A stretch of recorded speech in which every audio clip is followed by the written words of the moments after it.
Magandang araw mga kaibigan. Pag-usapan natin itong post ni Joey Di Bebre tungkol sa Pampanga.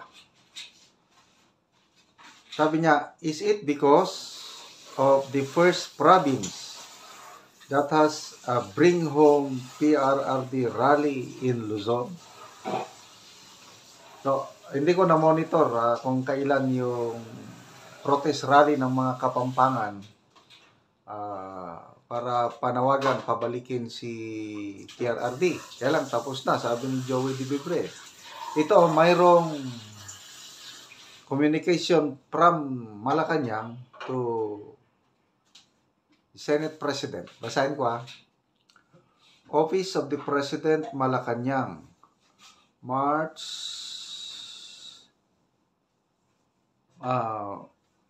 petsa is March 12. Tama ba ito? March 11.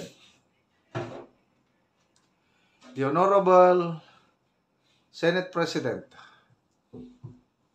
and members of the Senate, ladies and gentlemen, we respectfully transmit herewith the veto message of President Ferdinand Marcos Jr.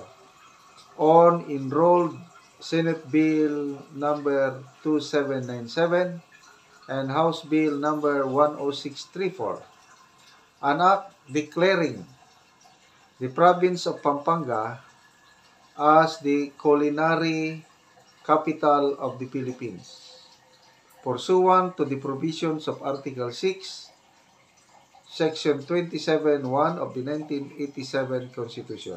Best regards. Very truly yours, Lucas P. Bersamin, Executive Secretary. So, veto message, ito, dinisapprove. Hindi papayag ang Pangulo itong batas na mag-declare province of Pampanga as the culinary capital of the Philippines. Okay. So, sino yung mga kababayan nating Kapampangan dyan? Anong masasabi nyo? Hindi papayag ang Pangulo na maging culinary capital kayo. Culinary, yung galing sa pagluluto, sarap ng niluto. Agree ba kayo na marunong magluto, masarap ang luto ng Kapampangan? Ano masasabi nyo? Ako, nakatikim ako ng lutong Kapampangan. Anong patutin ba yun? Yung sa paa ng baboy. Patatin. Patatin. Ang sarap. Grabe. Kapampangan yung nagluto. Parang pinadala lang kami, padigo kung sa Ilocano. Parang kaibigan ng anak ko, pinadalang kami. Ang sarap. Kaya ako, naririnig ko na yan noon pa, na basta Kapampangan, masarap magluto. And agree ako, masarap talaga magluto ang mga Kapampangan. At ito, pumasa na sa Kamara, no? Kasi may House Bill Pumasa na sa Kongreso, sa Senado. Ano bang mawawala kung gawin mong culinary capital ang isang probinsya? Para naman ito sa turismo o ano? Bakit? Hindi ko maintindihan. Bakit veto message? Parang bawal o ano? So,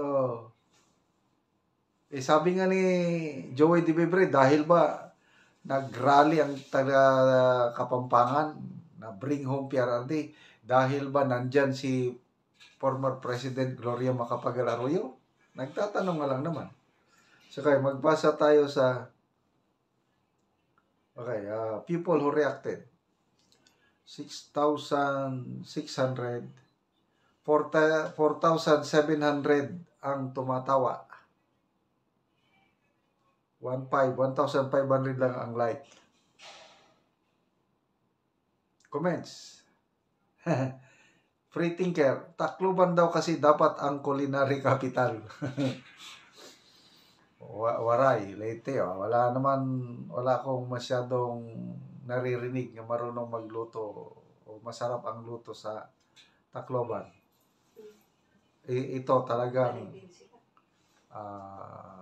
nakatikim na ako luto ng Kapampangan, ang sarap. Mayroon akong paboritong pinupuntahan, yung Eat All You Can Restaurant Kabalin. Diba Kabalin is Kapampangan? Ang sarap ng luto yung Kabalin Restaurant. Palagi akong pupunta dyan kahit although medyo mahal na kasi ngayon. Ang sarap ng luto ng Kapampangan. Chona Cortez, dahil yan kay PGMA sa di niya pagboto sa impeachment. CJ Wilson, sabi niya, laklakan me animals, as if the Kapampangan will cry over the title. We are still known as food heaven even without that bill. Ito, Kapampangan itong nag-comment. Talaga naman ang sarap magluto ng Kapampangan. Bakit naman hindi mo? Maria Fema. Grabe, veto power meaning disapprove. Disapprove nga. Melan Chua. Kahit walang ganyang mga paichos nila, alam ng buong Pilipinas na masarap talaga magluto ang mga taga Pampanga. Pati food nila masasarap din. Hindi na lang. Agree, sabi ni Mercy Borlasa. Iba ang sarap ng luto sa Pampanga. The best. Jojo Orosio. True. Kahit Bisaya ako at marunong magluto, iba pa rin ang lutong Kapampangan. At mas marami putahe compared sa ibang region ng Pilipinas. Tama po. So, ang daming ito, Ria. Yes, even Ilocano ako. Talagang mayaman magluto. Kapampangan.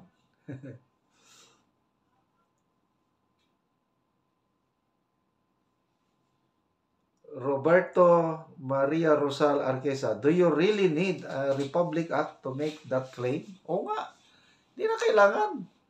Alam naman ng karamihan na sarap ng luto ng Kapampangan. Baliwala nila. Kaya lang, anong reaction ngayon ng taga-Pampangan? Pagdating sa eleksyon, baka madagdagan pa ang boboto sa PDP laban dahil dito. Bahala sila. Okay mga kaibigan, salamat sa inyong pagsubaybay sa channel na ito at nakakatulong kayo sa tribong Talandig ng Bukidnon. Ang sweldo natin ay tinutulong sa tribo, namimigay tayo ng yero at pako para ma-repair ang sira-sirang bahay ng mga Talandig. Panoorin nyo ang video na ito. Huwag mo na ni si tatay, ang natagaan o gero. Tay, tagaan na gid ka gero.